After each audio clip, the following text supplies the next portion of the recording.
Hey everybody, welcome to the Five Tool Show. We have a great show for you today. We have my man signed 1933 Goudey. Hey Marty, what's up, bud? How are you, man? Nice to meet you. Nice to meet you too, man. How's it going? I'm good. It's good. We had Hey, you got to show Joe that Hogan. the Hogan or the Red Sox shirt. I know y'all are big. Oh, we don't want to see that Red Sox shirt. So this is in honor of your wrestling stuff. This is my 2006 signed Hulk Hogan, Allen Ginter. Wow, that's awesome, man. Man, That's really cool. That's the thing about Allen and Ginter. Like, I'm generally not a fan of it as a baseball card collector because there's a lot of stuff in there that I don't want, but there is some really cool stuff in there for sure. Yeah, the cards, when they came out in '06, man, that was just awesome for those of us that collect autographs. It's my Joe Torre. Awesome, man. Allen Ginter. I packed it with Yankees, man. So, I'm gonna hopefully are blown away. You know the rules. I pull so many Red Sox. It's like it's crazy. Yeah, I pull more Red Sox than like whatever. It's just crazy. Like Devers, but I love Devers. And the Red Sox, as much as I hate the idea of the Red Sox and all that, like baseball as a Yankee fan, and I think Joe would agree with this, it would not be worth living for if there was no Yankees Red Sox rivalry. It's the best rivalry in baseball. And like if you guys weren't the Red Sox, I just be like, who are we gonna play now? The Rays are gonna beat us up now. For sure. For sure. Yeah. I thank you for coming. I'm always looking at your page. Your page is crazy. Yeah. So I guess we'll just start it off. Tonight we're here with signed 1933 Goudey, who has one of the most interesting collections I've ever seen. And I just thank you for coming on with us. Really, really cool. And tell us more about what you're doing as far as like the project you're doing right now. I know you're writing a book and some of these things you said to me, you went to the safe deposit box and you pulled out like 6 figures worth of cards. So that's crazy. So psyched about that, man. Yeah. You got the right people. We're collectors. So let's do it. We've got a lot of ground to cover tonight. So, I know your first question generally is, how did you get into this? And, going back, I was fortunate. I grew up in Arkansas. My family's been in Arkansas since like the 1850s. Lifelong Red Sox fan. And people say, why are you a Red Sox fan in Arkansas? Most people don't realize the amount of baseball history that's in Arkansas. The Red Sox built their first spring training facility in Hot Springs, which is about 25 miles from my house. So spring training was here every year. So Babe Ruth, all the big players were here. And Arkansas just has like a ton of really great baseball players, especially the pre-war players. You've got just a whole host of really awesome. Bill Dickey. I mean, you're a Yankees fan, so that's an autographed nice. Bill Dickey, 33 Goudey. That's not even my list to show. That's just kind of sitting over on the side. But as a kid, kind of growing up, you guys know how it was, man. You played sports, I'm assuming. So I had like an athletics class. And then I remember like in 7th grade, I had to take keyboarding. And I was like, why do I got to learn how to type? Like never need to know how to type. That's just silly, And so my teacher, she just kind of sat me aside one day and was like, look, if you can just be quiet and just type something, you'll get an A. So in athletics was like, towards the end of the day. And I usually have to go into like a study hall area in a library. And so I would dig around and find old baseball books and, just read about the history. I really like the Brooklyn Dodgers and I really like the Red Sox.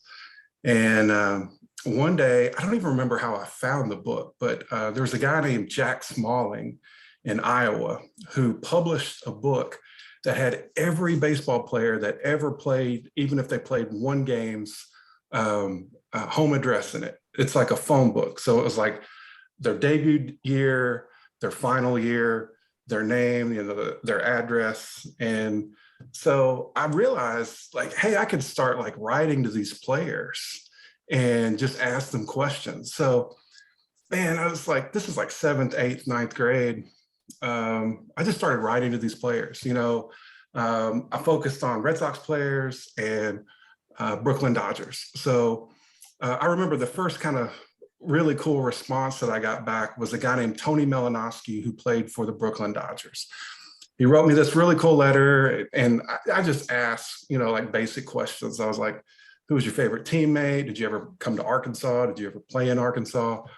Who was, you know, what was your, you know, biggest hit, or, you know, who, you know, just whatever. And so they would generally, like, you know, respond back. They would answer the questions. And, you know, he wrote me back a letter, Tony did, and said, hey, you know, here's an autograph picture for you. Take this letter. There's a guy named Leo Nonenkamp who lives in Little Rock. He was like, we were teammates in the Pirates organization in like the 20s. It's like, I lost the number. He was like, give him my phone number, tell him to call me. I want to read.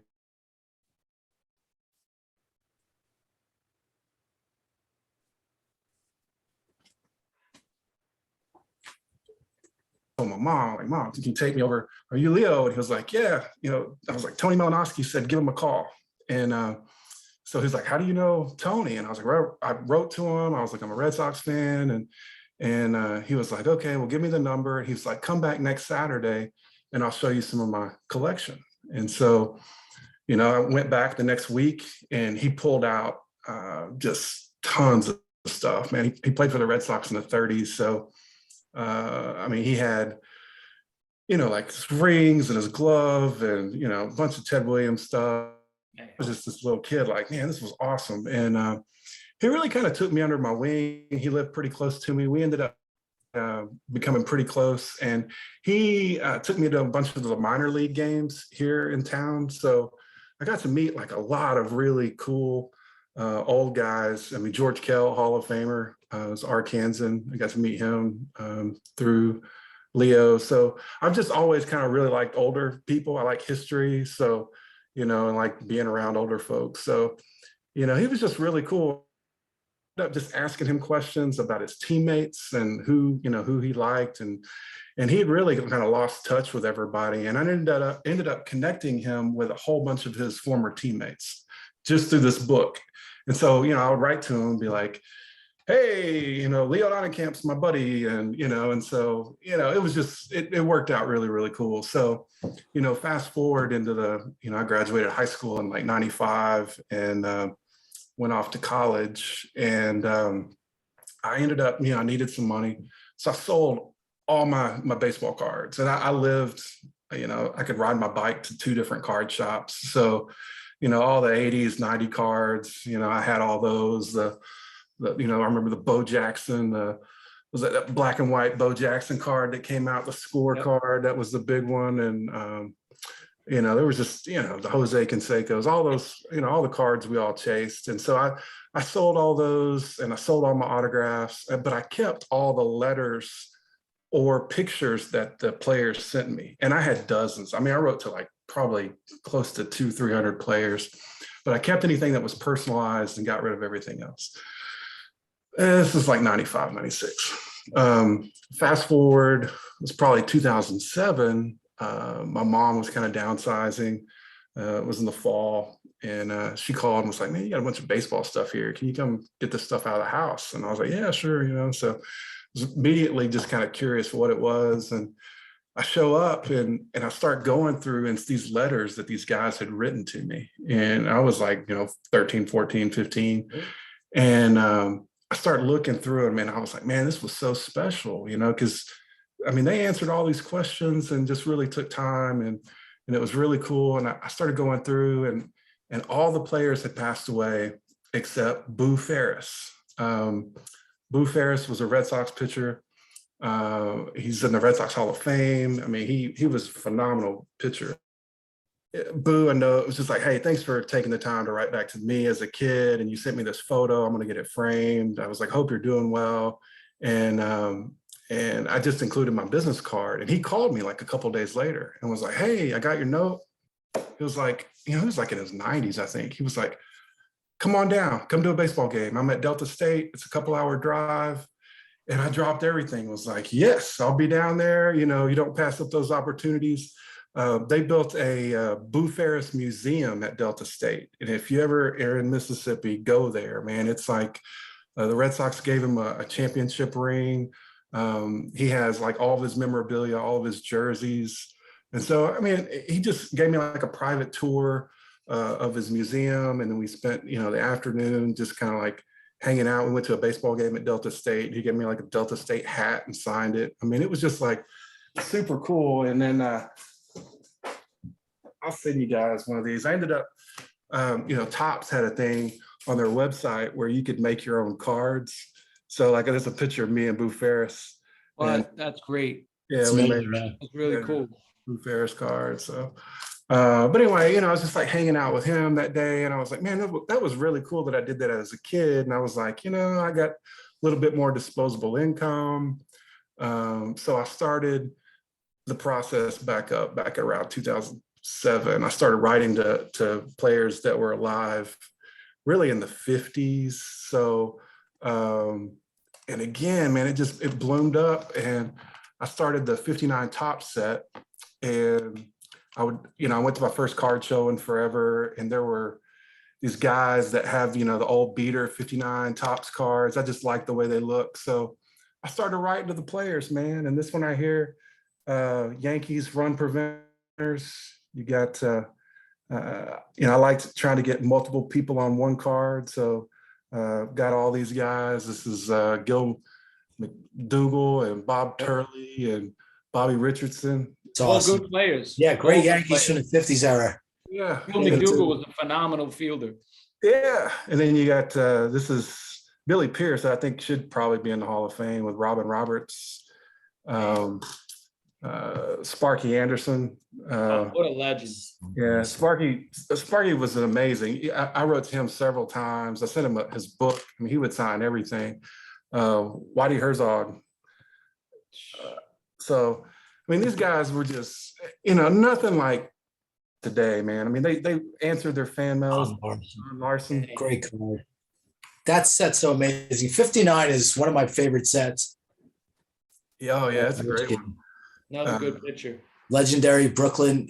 In Brooklyn, dude, Carl Erskine, another legend, Hank Bauer. Hank Bauer. Great set. Dude, that's a big man. Bobby Shantz. So I ended up getting like, probably 300 plus of the 59 Topps cards signed. And then it just went nuts, man. It was kind of like, I would write to, anybody. And then I started, trying to, throw Hail Marys out there. And I got Peyton Manning sign one for me.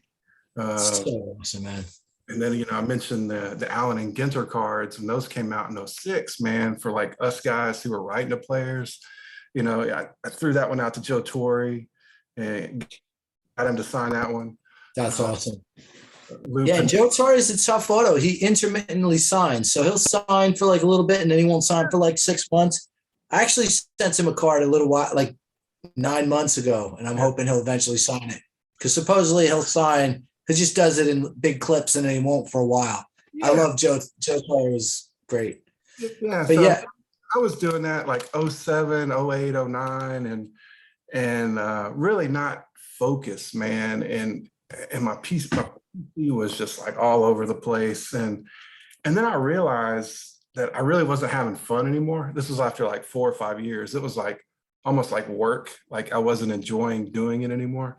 And so then I realized I had just like thousands of autograph cards. I mean, literally. I mean, it was, problematic. And then, my wife was like, hey, what if something happened to you? What am I going to do with all this stuff? And then we had a kid, and it was like, just changed your life. I've got 2 kids under 5. So I really started thinking, this is a lot of money that I'm sitting on.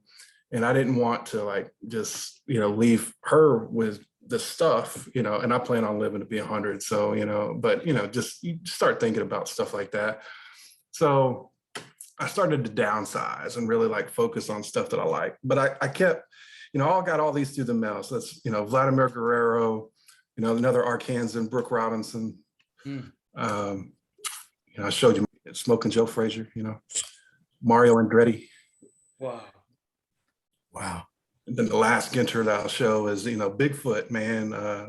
That's fucking awesome, dude. That's out of hand right there. Yeah. Wow. So Allen and Ginter, they would throw in all these like random cards, Like, what are you going to do? What are you going to do with the Brooklyn Bridge card, right? Well, you're going to send it to Vin Scully and get Vin Oh, Scully to sign. wow. He must have been Incredible. so excited getting that because, those old timers, when they feel the, the nostalgia or whatever, that you thought of them in a certain way. Yeah. That's cool, man. Speaking of thinking about people that probably not getting a lot of fan mail from young guys, they had a card of the Golden Gate Bridge, right? So I know you're a fan of the crooners. So I sent that to Tony Bennett. I said, Tony Bennett, man, you left your heart in San Francisco. You signed this card for me.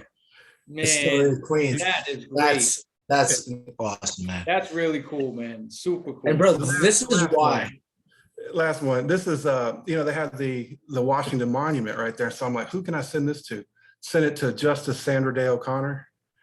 First, Okay, that's on the U.S. Supreme Court, she signed that for me. So that's like a GOAT first right there. Oh Right? yeah, Just the first, yeah.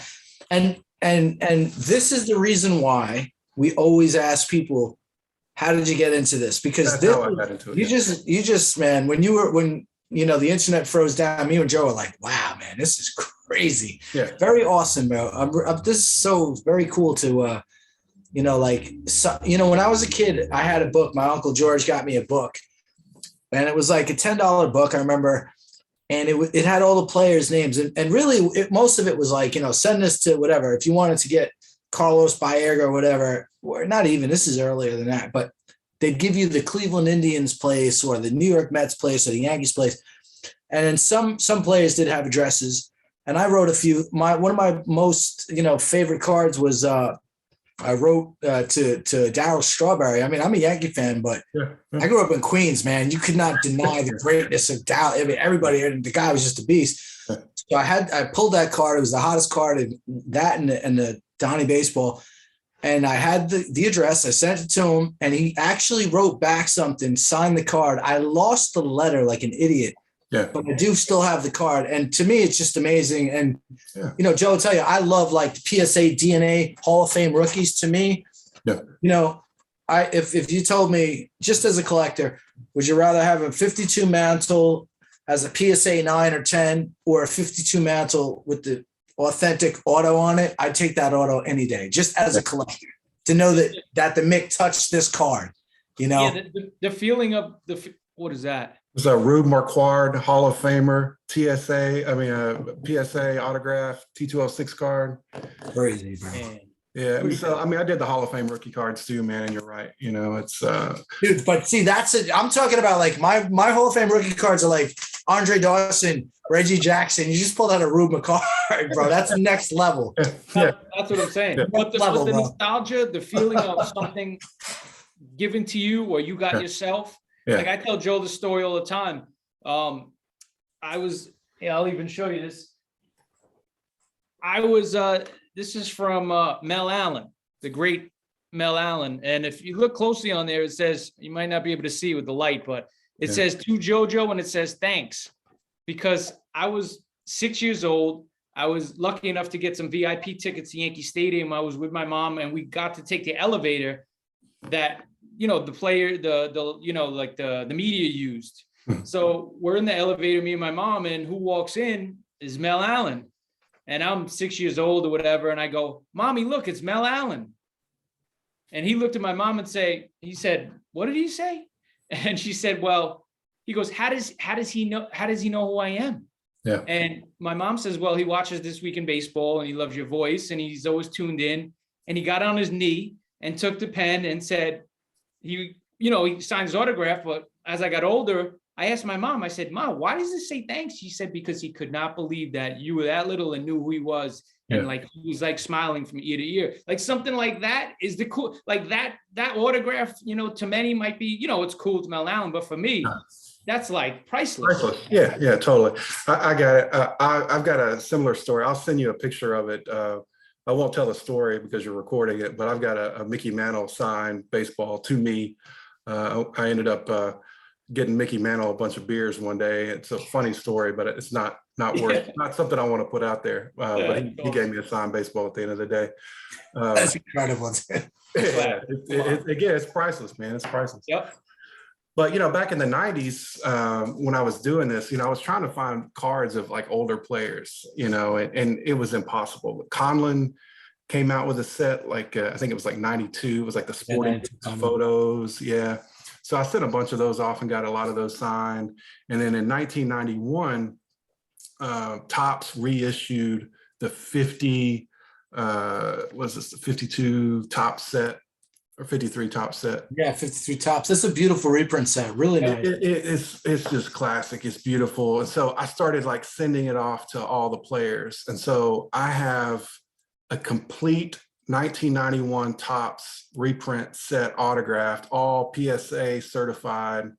Everybody that's in that set. So I pulled out some of the Yankees. That's incredible. That's absolutely unbelievable, man. Rizzuto. Wow, Scooter Auto. Some guy named Yogi. Oh, damn, dude. Man, that's next level. That's such an unbelievable. oh man. Come on.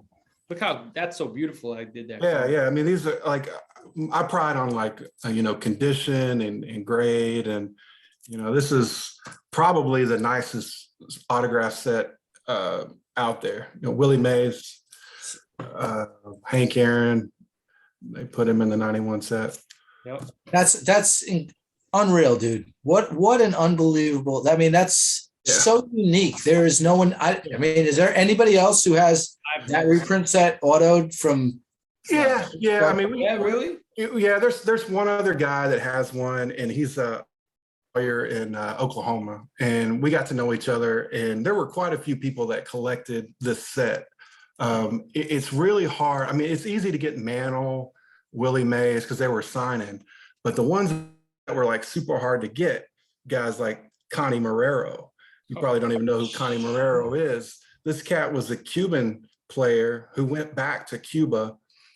In 91, he was still alive in Cuba, but he was blind, literally blind. And there was a guy, I think he was with Doctors Without Borders, that ended up doing some service work in, and so I've got like two of the Connie Marrero signed. So it's the guys that people have never heard of that are like super tough, or, they died in, 91 or 92, And you were doing this I was doing it. like not too many years after the set came out. Yeah, so I used those. I set a lot of those off in 91, 92. And then when I got back into it in 07, I decided to complete the set. And so I really went hard, 07, 08, 09. I quit doing the through the mail stuff. I don't write to anybody anymore. And I really just focused on that set. And that's what got me into the autograph set craze, which is stupid. I mean, like I was trying to get the 59 top set. I know y'all have talked about football. I was trying to get the, was it the what's Jerry Rice's rookie? Was that 86 Topps? Topps, yeah. Yeah, the green. I was trying to get that set signed. I got, just so close, but there was like a couple players. There was like the Patriot quarterback refused to sign him. He I don't even remember his name, but like he wouldn't sign the cards at all.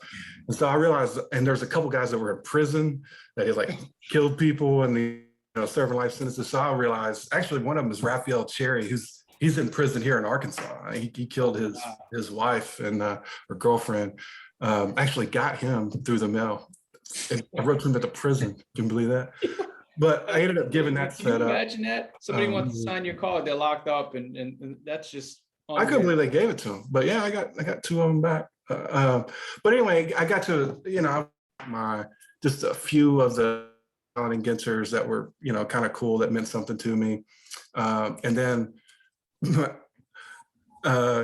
team cards. This is what a 65, 66 Reds card. That is insane. 20 players. And if you'll notice this right here, Pete Rose. Pete Rose is right there, is hit king. The only one that I paid for was Pete Rose. So, I just took a chance. I would send these to the players.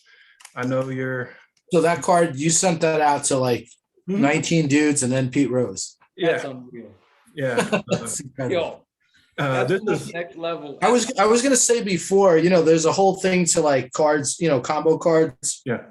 2 or 3 autos. This was the Mets. I think it's signed by 20 Mets. It was like I wasn't like emotionally invested in it, so you know, I would send a couple team cards, and then, you know, after I got like 10, 20 players, I'd be like, man, this is Was crazy. Casey Stengel still managing the Mets at this point? I Do think you have so. a Stengel auto?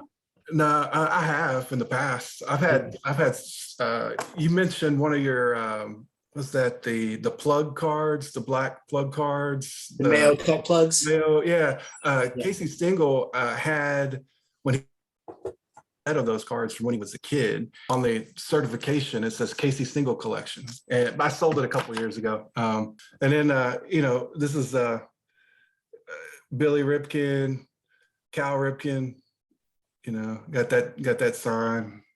That's nice. That's so smart to think of that, like to get that. That's a great card. That's a Yeah, great. you mentioned the manager cards. Yo, look at my man Tony, man. Come on.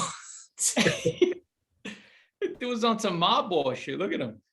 Tony La Russa is just such a legendary And baseball he's still player. going, and he's still, it's unbelievable. What a The career. White Sox are awesome, bro. And yeah, Tony La Russa, that's a great card. That's a great card. Man, this is crazy, man. You said Bucky Dent. So I've got like a box down here. It's like my last few hundred signed cards that I don't want. I mean, I'm getting rid of them. So I pulled out a couple cards that I'm gonna send to you guys. Kid you not, Bucky Dent. What? That's Yo, yours, man. That's yours. I That's mean, yours. listen, as a Yankee fan, Yeah. you always love him for one reason, and as a Red Sox fan, he's just a classic mythical figure. And Yeah, this was Upper Deck did this Upper Deck masterpiece cards, and you know, I dropped it in the mail to him. He signed it, and then I know you're Italian, so Tom Pagnazzi, man. Tom Pagnazzi. Pagnazzi, you know, he's Arkansas great, man. You know, he went to the University of Arkansas. Oh, did he? Yeah. Pagnazzi was big. So I pulled these out for you. I'll send these to you, man. Yo, that's so awesome, man. It's funny because I collect, like, I'll look for like, you know, Italian, you know, American cards, guys I don't even know. Just, you know, I have a small, because I collect Sinatra cards. So like, just find a random, it's just, you know, it's part of your history. It's just a fun, and this, like, there's some guys you never even heard of before. And you got to show Joe, show Joe that one. Joe, check this out. Look. Okay, so I was telling the other Joe here, I've got a box of like probably, I don't know, several, it was probably 500-600 autographs that's what's left of my collection. And so I'm getting rid of the stuff. So, you know, I've watched the shows, and he mentioned Bucky Dent had signed that baseball too. And I was like, dude, no way. I pulled out these two cards to send to him. This is Bucky Dent signed Upper Deck masterpiece card. This was, you know, really nice little card. I pulled that one out, and then I know he's a proud Italian American. So Tom Pagnazzi. Tom Pagnazzi.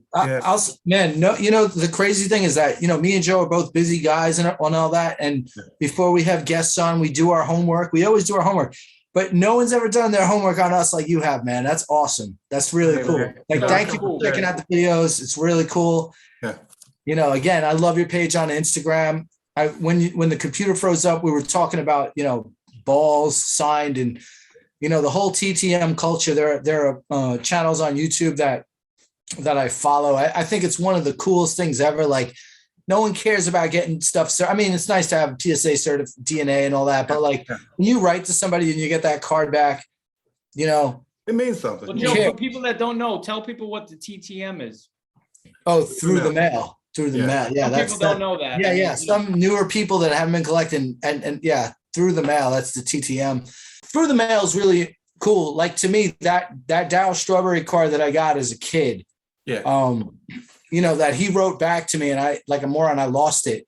I still have the card. I could pull the card out, but that card that he actually signed that card, and you know, this is 84 when he was just a rookie. He probably just got the card and was like, you know, okay, yeah, young kid, you know. Maybe in 88, he wasn't signing cards or whatever. Who knows? But it's just such a really cool thing. And then, you know, just thinking about like the fact that you're getting you amassing these cards from the Goudey set, man. Let's get into the Goudey set, because that is a whole. But let me. I'm going to give me 2 more minutes. Yeah. Do you? Okay, so the Negro Leagues, Joe? I got so much appreciation for your appreciation for the Negro Leagues. And so, you know, Allen and Ginter came out in 07 they produced about 4 or 5 Negro League player cards in their set. Nobody knew who Stanley Glenn was. So, you know, I would pick these up for nothing. I mean, literally like a penny, you know, at the card shows. Mule Miles. And I'd write to the players, man. Joe Scott. Bob Motley was a Negro League umpire. All these are autographed, you know, and so, you know, that got me into, you know, really appreciation of the Negro Leagues, the Allen Ginter, what they did. And I got all of those signed that they pulled out. But in your research with the Negro Leagues, did you run across the 74 Laughlin set? You know anything about that set? Yeah. Well, check that out. I used, who did I use for that? I can't think of my head, the catcher. Throw up, I forgot his full name, but the catcher I used for him, because he didn't have any cards, and that was the only set I could find something on. Yeah, that set is phenomenal. It came out, it's actually, there's 2 sets. There's the 74, and I think there's 36 cards in that. And that was just like, you know, before their time, man. I think most of those guys didn't have cards. But look at this, man. This is a Buck Leonard autograph. Wow. Yeah. Hang on. That's nice, man. You ever heard of Satchel Paige? Come on, man. You gotta have some collection, man. Even with the Negro Leagues. Wow, impressive. Cool Papa Bell autograph. Fastest man you could think of, right there, man. Yeah, Judy Johnson. What a player. Leon Day autograph. So you got most of the set. Jimmy Crutchfield. I mean, you know, these guys are so underappreciated. And I'm so glad that so many of them are getting into the Hall of Fame now. They need to be. Joe, you missed the spill. You have to go back and rewind that and watch it again. But there's a Satchel Paige autograph. Sure. So how I got into T206 cards. So I got my first T206 card my first Goudey card. I got to pull my notes over here. So about 2009, you know, I was really trying to narrow my focus down, and they just came to me. A couple different ones come to me. I liked them. I thought they were cool, but then I would trade them away. I just didn't. There was no way I was going to try to put together the set. I just didn't want to do it. And so my buddy I mentioned earlier, Jason May, who's an attorney, we were real active on sportscollectors.net. I joined sportscollectors.net probably in 2008 and was just really active on their message boards and met Jason. Jason and I had like a lot of similar interests. And then all of a sudden he started selling everything. He just downsized and focused almost completely on the 33 Goudey set. And so he ended up putting together 224 of the 240 cards in the set autographed. I mean, he had like 3 Babe Ruths. He tracked down, I mean, for people like me, it's the thrill of the hunt, right? You want to go out there, and this is a story that Jason did. There was a guy in Detroit that died. He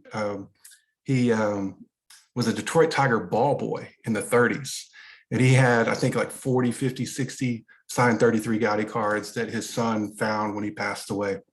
Jason jumped on a plane with $25,000 cash and bought them from the guy. Just showed up at his door and was like, hey, I want these.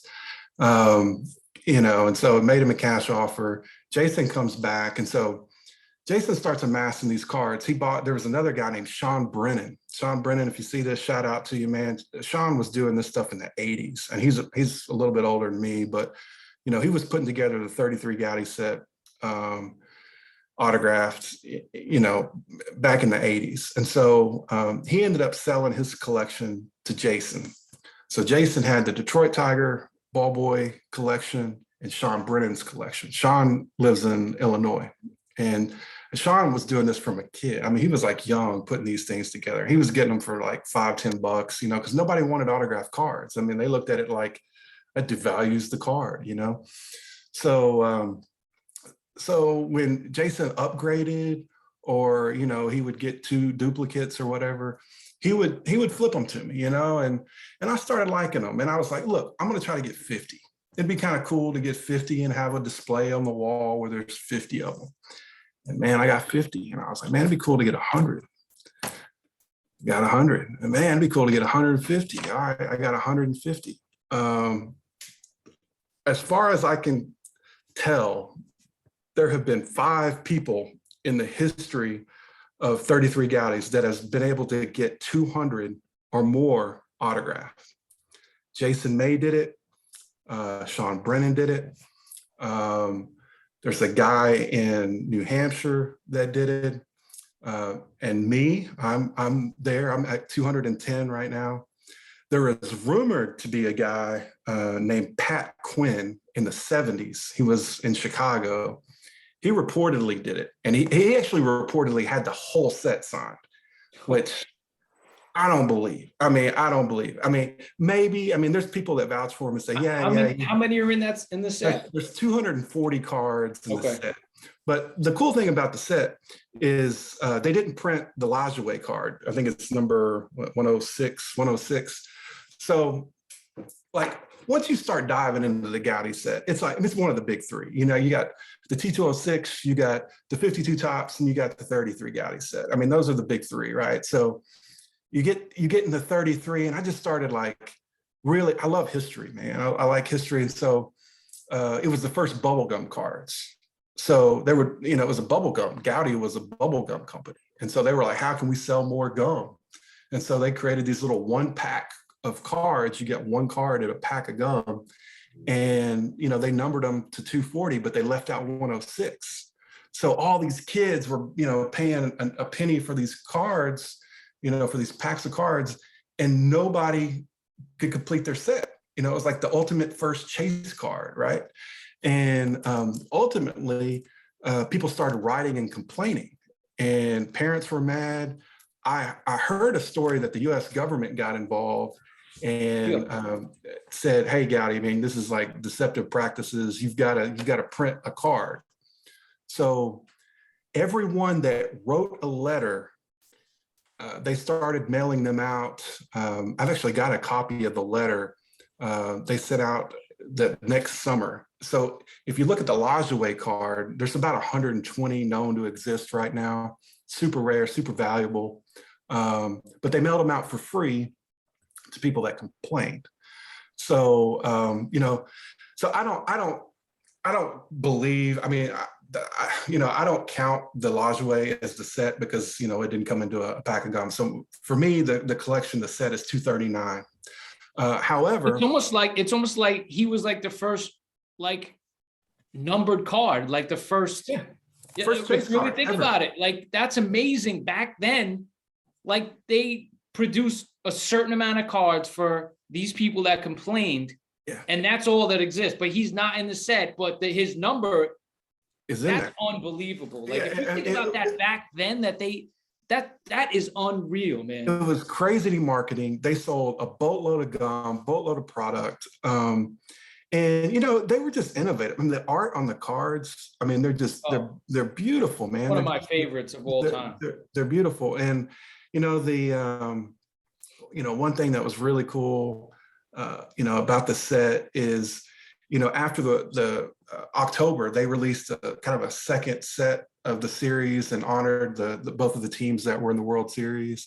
And so it had a lot going for it, man. It was just a kind of a really cool set. And then so here I am chipping away, and I was about the 150 mark, and this guy passed away. Uncle Jimmy was a 91-year-old guy, 97-year-old guy in New Jersey. Have y'all heard the story of Uncle Jimmy? Yep. His name was James Machoni. He lived in New Jersey. He died in March. Italian guy.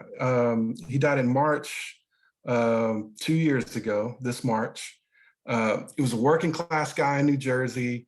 It was a World War II vet, never got married, never had kids.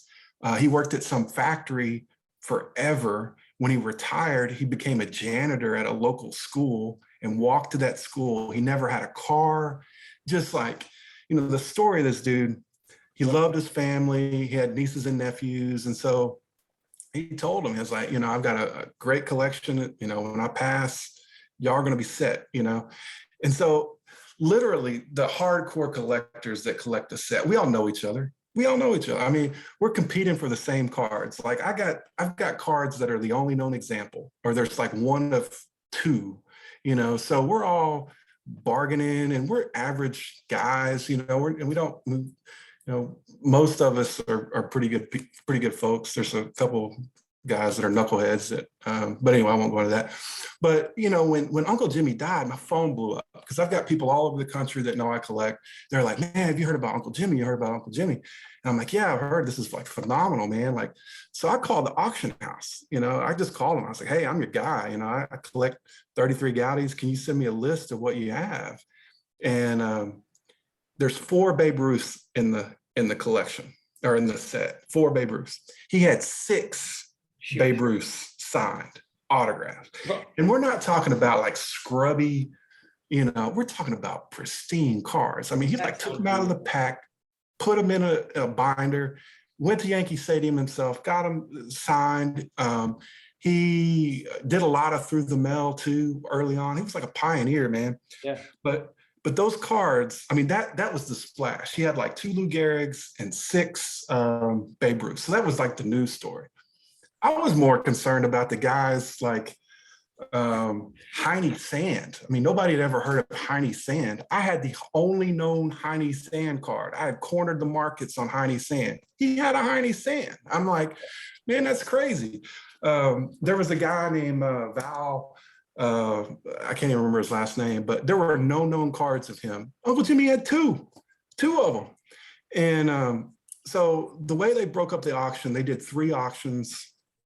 And it was brutal, man. I mean, my wife is, you know, she's a lawyer and we do good. I mean, we're middle-class people, but, you know, I'm like, man, I gotta spend some money because this is like once in a lifetime. So Oh yeah. I've ended up aftermarket in the auction. Uncle Jimmy had 175 different cards in the set autograph. 175. So not even Uncle Jimmy had 200. So I'm past Uncle Jimmy already. Man. Wow. But he had the goats. He had the real good ones. So like the first Babe Ruth sold for $218,000. That's one of the Babe Ruths within batting. $218,000. The red one, first one, sold for $324,000. So you can start seeing the interest kind of go up and the marketing going up. So the last one sold for $680,000, I think. So, I mean, there was just the Ruths were, you know, well over almost $2 million just for the Ruths cards. So I'm going at it like I've got a once in a lifetime opportunity to get some of these cards. So I targeted the players that were rare, you know, and I think the first auction I really targeted 11. I ended up winning 7 of the 11. I'm going to roll through some of his cards real quick. This is Benny Bengal, Yankees catcher. He was the Yankees. I mean, he was phenomenal. Babe Ruth's buddy. I think they were like Babe Ruth's Look at that roommate. card, man. I mean, he was a great defensive catcher, 3-time World Series champ. The manager didn't like him because, you know, he was on the Murderers Row team. He wasn't like the best, you know, batter. I mean, and so he ended up losing his job to Bill Dickey, who, you know, Hall of Fame Bill Dickey. But Benny, you know, there's 3 or 4 of these known cards. And this is the nicest example by far. This is number 1 in the set. So you can imagine just trying to find this card in good shape. Yep. It's difficult because it was the one that got the rubber bands, you know, it was the one that got beat up. But this card, man, is just a thing of beauty. This sold for, you know, I paid a little over $4,000 for it. And Uncle Jimmy, man, Uncle Jimmy had this card for almost 80 years. You know, I mean, it means something to me. I hope that I have it for the next, you know, 40, 50 years. But just to think, you know, I just want to honor his collection. I want to honor Uncle Jimmy. So that was one that I targeted. Benny died in 1968, but this cat right here, George Blayholder, died in 1947. He was really he was a pitcher, phenomenal pitcher. He was kind of the first that popularized the slider. So he was a really good pitcher from 25 It's so to 30. cool that autograph is that old, you know? Yeah, I mean, the card is in pretty good shape. The auto is in good shape. Again, just Uncle Jimmy collection. Red Chris, this guy right here died in 62. And this is another for the Uncle Jimmy collection. The autograph is just so cool, man. I mean, I like him. Yeah, I was just gonna say that. Well, That is especially back then when they used that pen and it makes just, you know, the autographs now these guys sign. I mean, it's a joke actually. Yeah. You know, this is a signature. That's an autograph. I mean, These guys that's a man who was proud to sign his baseball contract. He was like, "Yeah, you giving me some money to play ball? Boom!" Yeah, and it's beautiful. These kids now, I mean, whatever, get off my lawn or whatever it is. But that I was just going to say that is one of the really absolutely stellar, beautiful. That's like a presidential signature. Yep. And, you know, the cool thing about this, I mean, he was an infielder. He played for the Browns, the Senators, and Tigers. He had a good career. But he ended up coaching for a long time under Mel Ott, Leo DeRocher, Casey Stengel. He coached with Casey. I mean, this guy was a legend. Lifelong baseball. I've had several of his signed cards, and you know, upgrade whenever I can. And so I finally got to Uncle Jimmy. This is the nicest known, and proud to have that one. You know, Gus Mancuso, he died. He lived a long life in '84. He's a two-time All-Star, two-time World Series champion with the Cardinals and I think the New York Giants. But you know, look at that catcher gear. Look how clean that card is. I mean, the catcher cards from that, I would even say Goudey, but just that era. Yeah. I mean, you could just, I mean, I know some guys that just collect catcher cards. And I mean, when you put those like, you know, in a collage, it's like unreal. The catcher cards are just phenomenal. Yeah, this is amazing. This guy right here, Randy Moore, he lived to be like 85. He was a Texan. Played 10 seasons. I think he died in the early 90s. He played for the Dodgers and the White Sox. But look at that signature, man. I mean, this is like an early 30s signature, man, with a fountain pen. I mean, I just love that signature. So all my signatures, you know, I try to get the nicest known examples, beautiful cards. Mickey Cochran, Hall of Famer. Wow. Catcher, one of the best catchers to do it. Mickey Mantle's dad was such a fan. He named Mickey Mantle after Mickey Cochran. Yep. So this is Mickey Mantle's namesake. You know, he died in '62, had a heck of a career with the Athletics and the Tigers, two-time AL MVP, three-time World Series champ, lifetime 320 hitter, man. This guy was no joke. No joke. 320 lifetime. Yeah. No one cares about contact hitters anymore, unfortunately. Yeah. 320 hitter lifetime. Yeah, Mickey Cochran, absolute legend. That's awesome. Died in 62. Wow. Yeah. Jack Quinn, this guy right here died in 46. This is the nicest known example of this card. He was a pitcher, man. This dude's career was insane, man.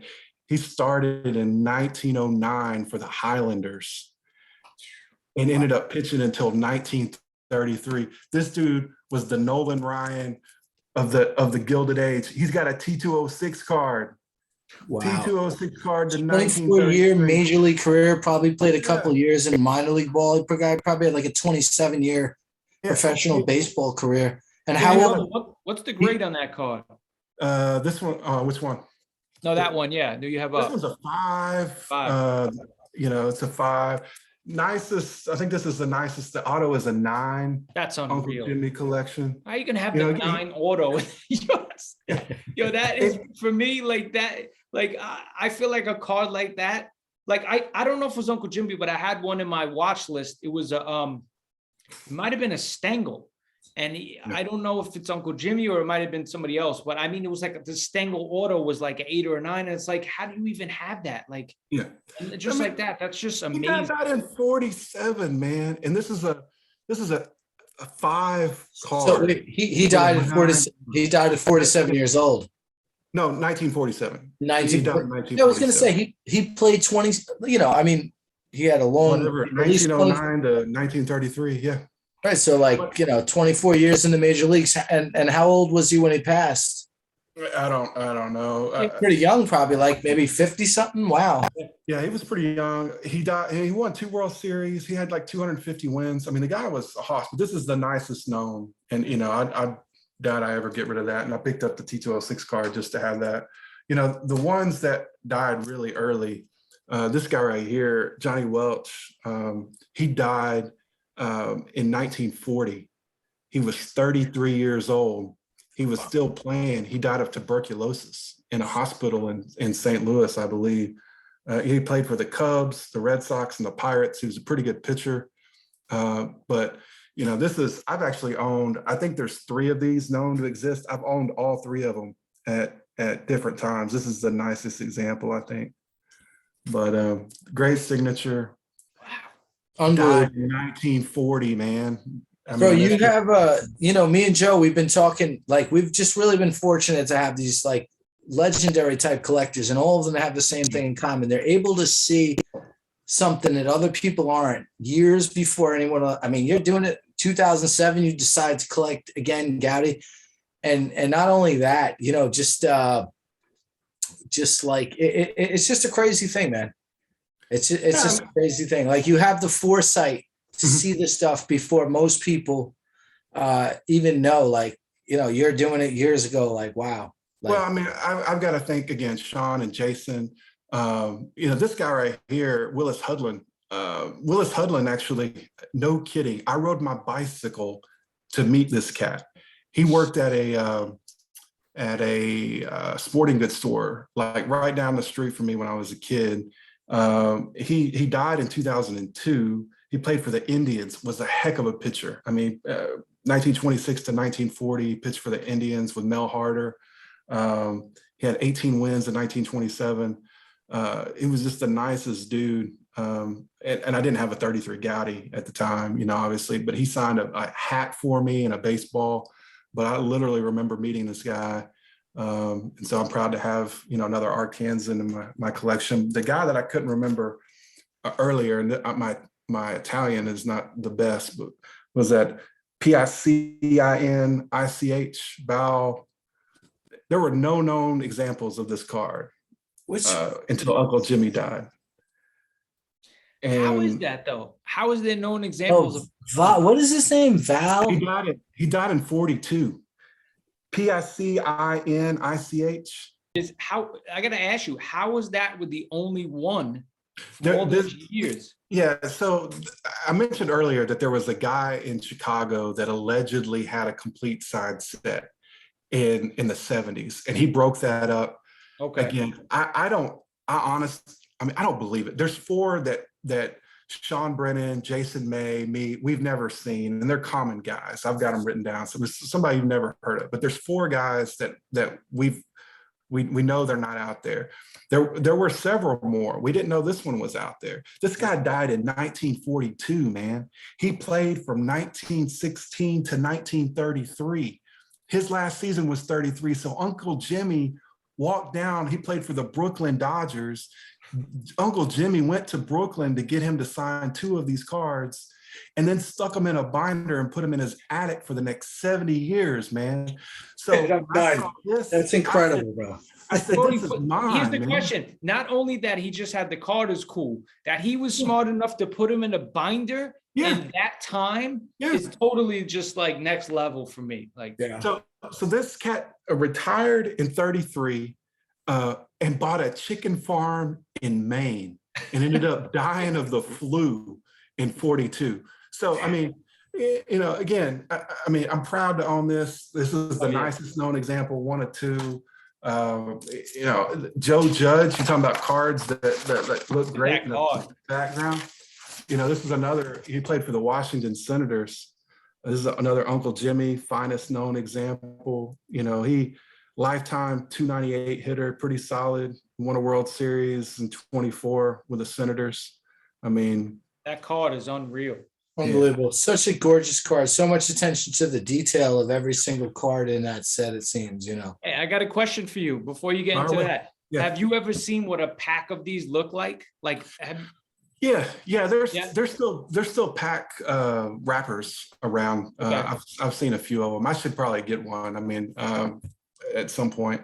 Yeah, I got to check I'll that talk out. about, and you mentioned I am writing a book, and I hope to have it finished this summer. And my goal is to travel around the country and just let people see these cards and then sell the book. And so I realize I'm a caretaker for these cards right now, man. I'm not going to live around forever. I got 2 little girls. You know, I care about material objects a little bit, but not really.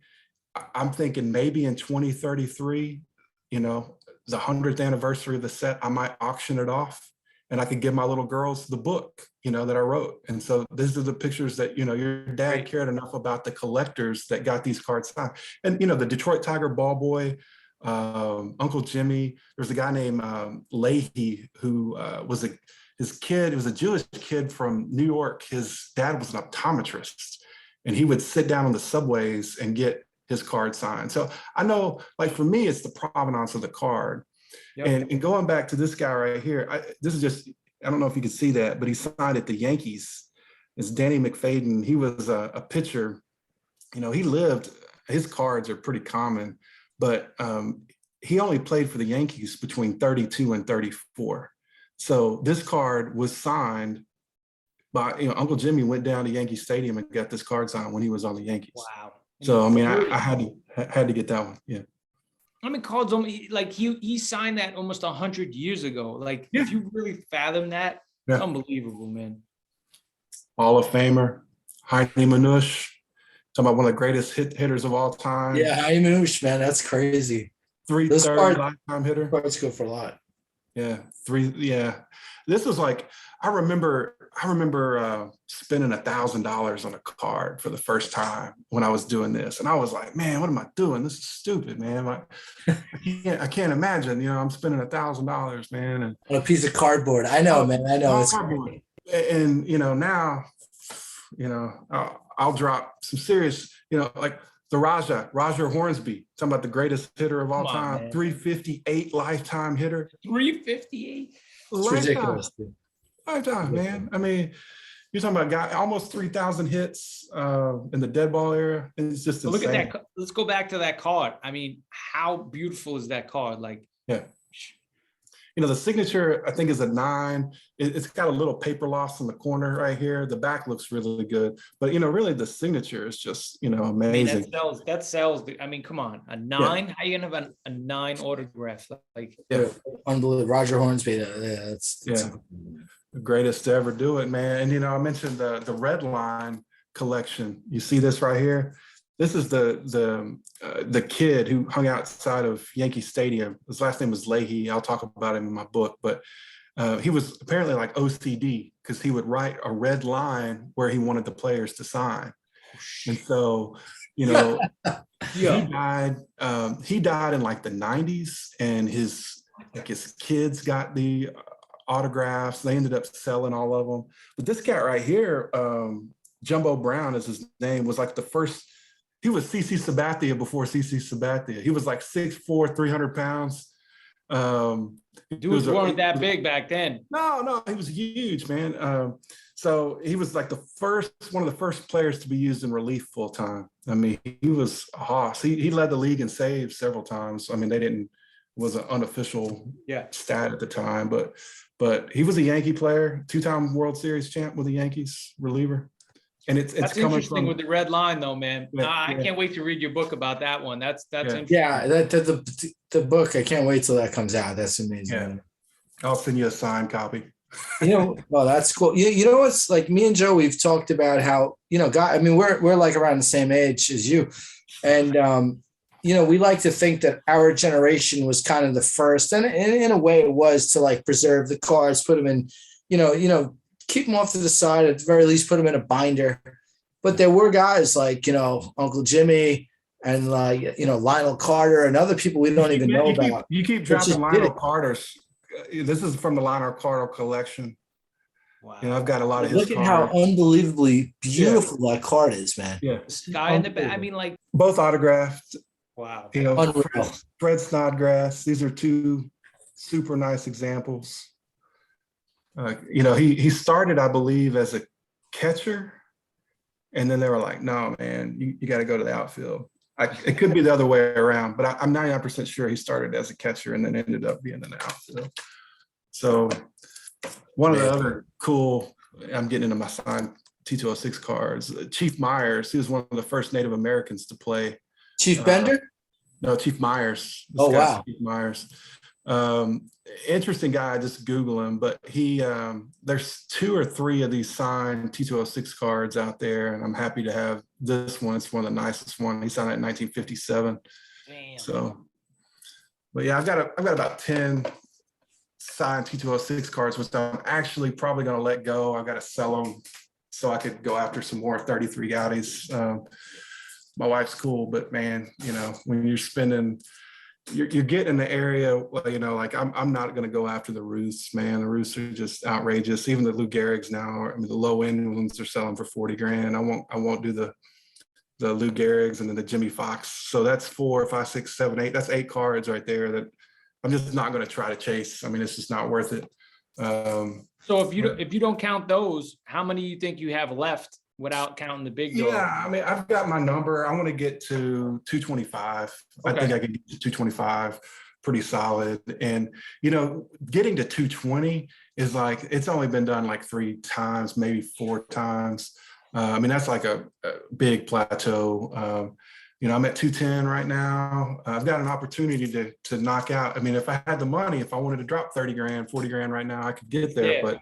But I got 2 little kids and a wife. So yeah, I'll go through a couple more of these. I know we're going a little long, but you know, I've got time if y'all do.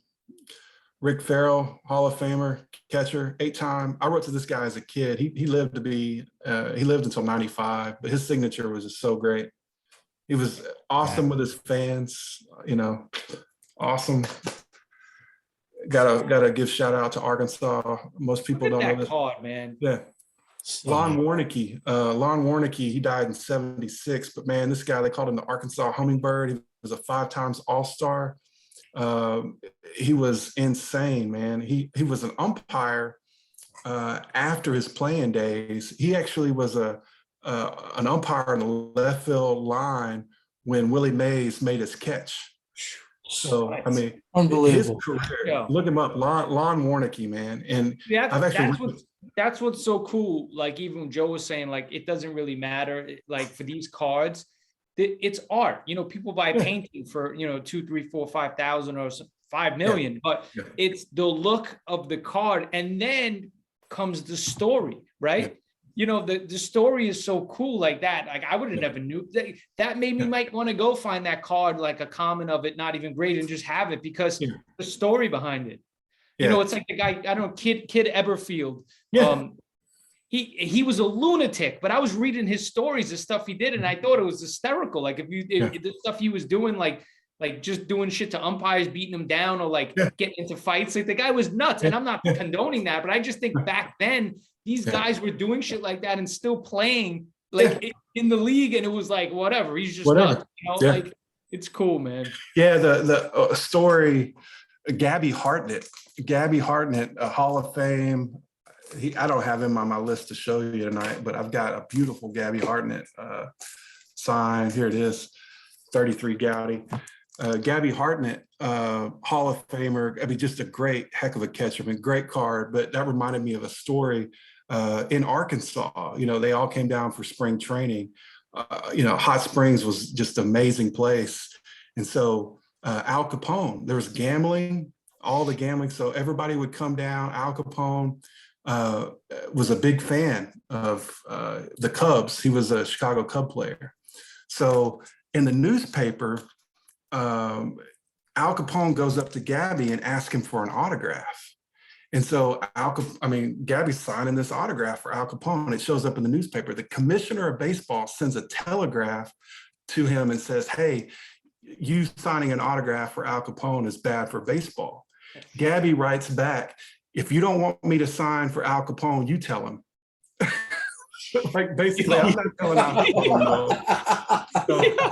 So that's great.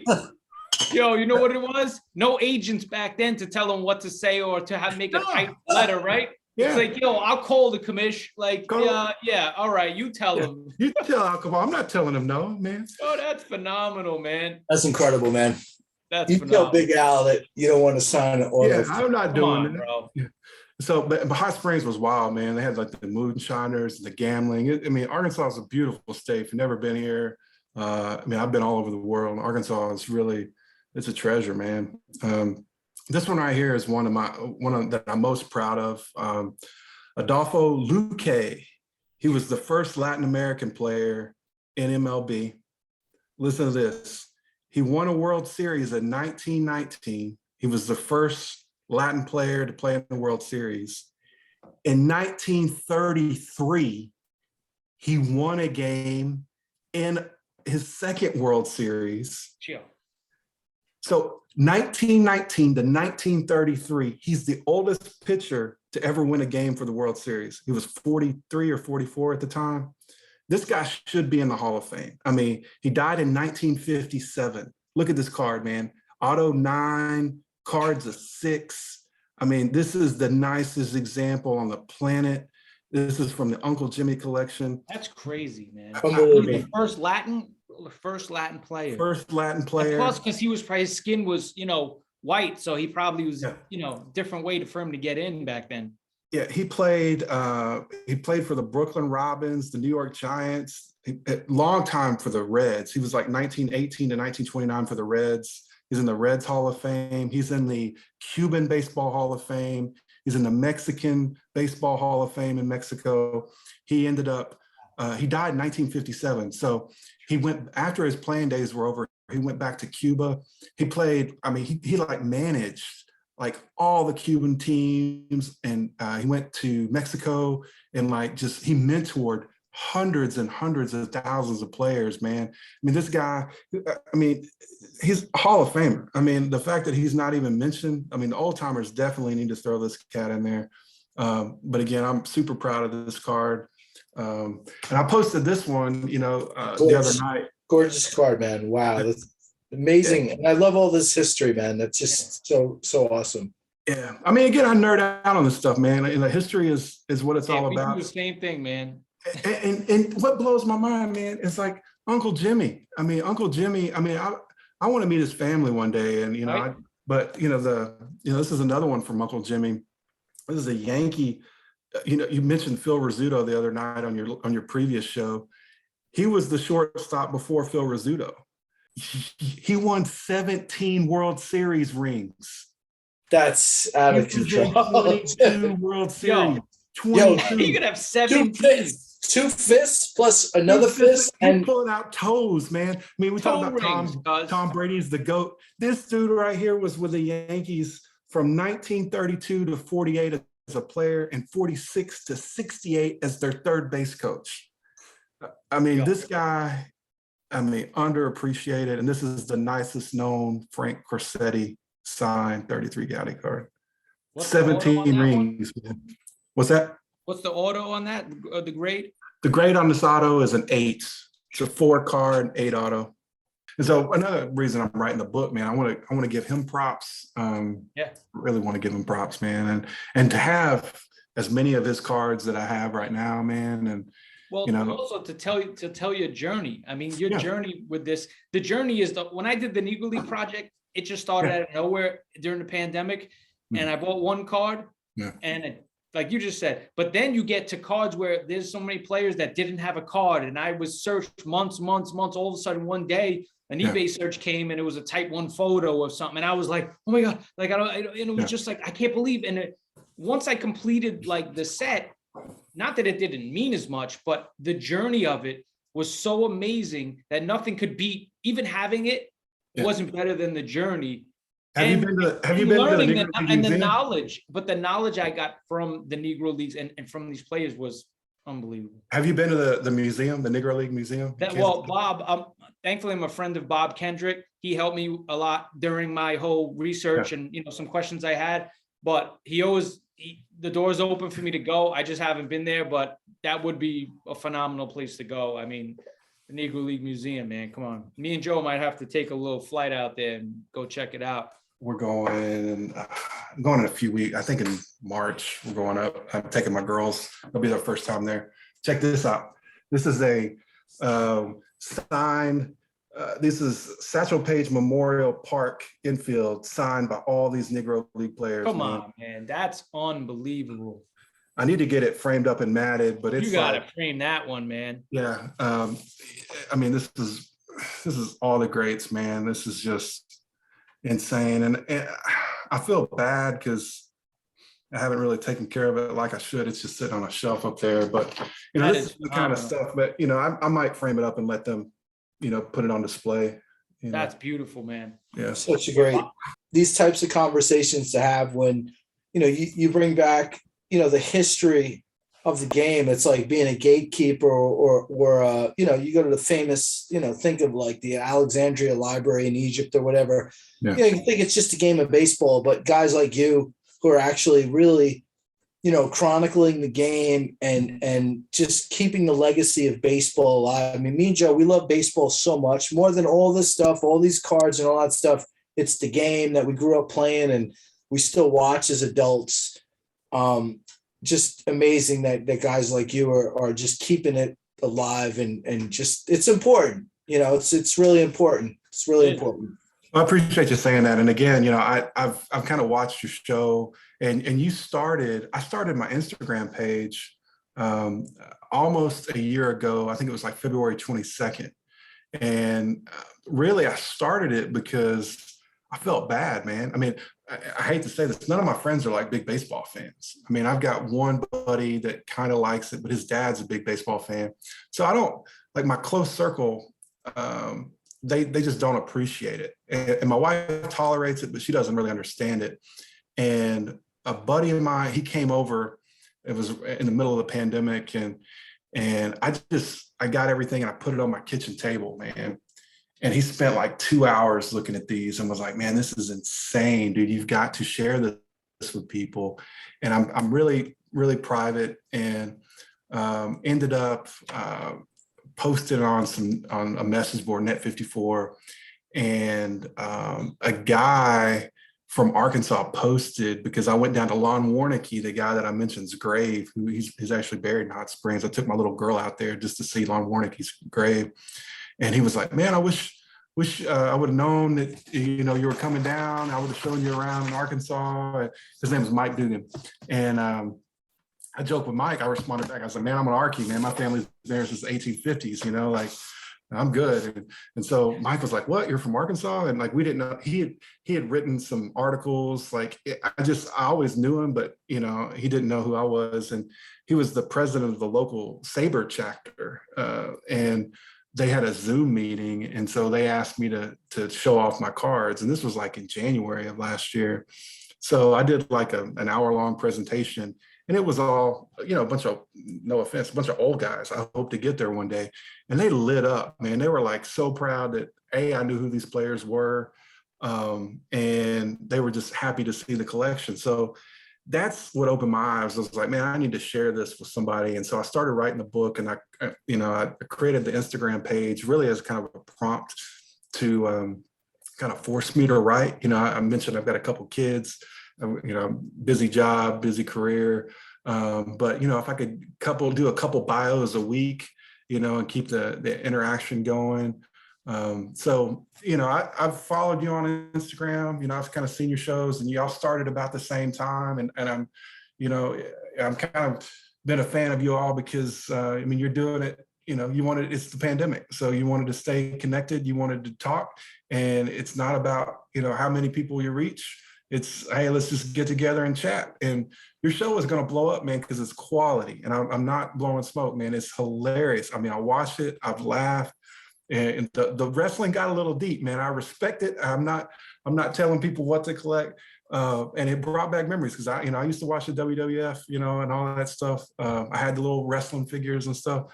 But kudos for you for doing that, because it shows that you love it and it's entertaining. And so you keep at this and you keep creating the content, more and more people are going to watch, man. More and more people are going to tune in. It's good stuff, man. So I was thrilled when you reached out and happy to do this. Yeah, we appreciate that, man. And that's what we listen, we love this, but to talk about it with other people that love it, Yeah. it's the hobby, man. You know, things cost money to buy and collect, but at the end of the day, we're just being kids again, you know, Yeah. and that's what this show is we just want to, you know, whether you're 19 years old or 79, Yeah. your story is your story on the hobby, right? And we love to hear everyone's story. And yours is phenomenal, man. We're gonna keep following your story as well, and hopefully we get you back on a little later when the book comes out as well. Absolutely. Hey, Marty, again, man. You know, me and Joe, we'll be texting about this episode for like the next 2 weeks, man. Seriously, Yeah. we, you know, when I, you know, I said, all right, you know, we're gonna do this signed Goudey thing. Like, and though I've looked at your page, like just all of the history and all of the extras that you brought, man, thank you. This has been awesome. Me and Joe, we've known each other a long time, and, you know, the hobby community, whether it's, you know, baseball cards or wrestling or hockey cards or whatever, man, people are just cool because we all share, you know, the same love for it. So thank you, sir. Greatly appreciate it. I know it's good. My wife's already complaining about me being on for too long, but, you know, thank you, man. This has been awesome. And, you know, I'm going to look back at this one many times over, and I'll send me your address, Joe, and I'll send you the Bucky Dent and the Tom Pagnozzi, man. Come on. It can be your quarter cards. We'll do it. It can be your quarter cards. Done deal. So Thanks, awesome, brother. Bro, thank you so much, man. Seriously, appreciate it. Be well, bro. Peace out. Awesome.